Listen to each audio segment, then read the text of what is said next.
রাসূল করিম সাল্লাল্লাহু আলাইহি ওয়াসাল্লাম একটা হাদিস শরীফে বলেন, প্রতিটা বান্দাকে আল্লাহ পাক সৃষ্টির পূর্বে তার জন্য 5টি জিনিস নির্ধারণ করে রেখেছেন।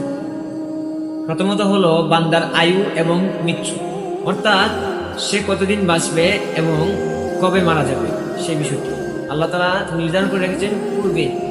দ্বিতীয়ত হলো তার কাজকর্ম তথা আমল, সে কি কাজ করবে, ভালো কাজ নাকি মন্দ কাজ, সে সম্পর্কেও আল্লাহ তাআলা সৃষ্টির পূর্বেই নির্ধারিত করে রেখেছেন।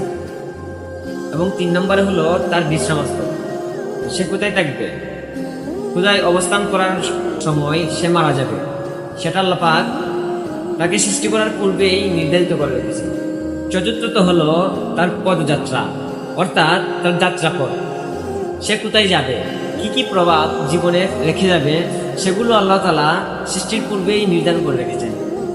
এবং সর্বশেষ হলো তার রিজিক, সে কতটুকু খাবে, সেই খাবার কোথা থেকে আসবে, হারাম খাবে নাকি হালাল খাবে, সেগুলো আল্লাহ তাআলা সৃষ্টির পূর্বেই নির্ধারিত করে রেখেছেন। আসুন জীবনকে হতাশ সময় না রেখে আল্লাহর দিনের পথে জীবনকে উৎসর্গ করে জীবন উপভোগ করি। আল্লাহ পাক আমাদেরকে বুঝার তৌফিক দান করুক এবং আমল করার তৌফিক দান করুক। আমিন। বিহুরমতি সাইয়্যিদুল মুরসালিন। আসসালামু আলাইকুম ওয়া রাহমাতুল্লাহি ওয়া বারাকাতুহু।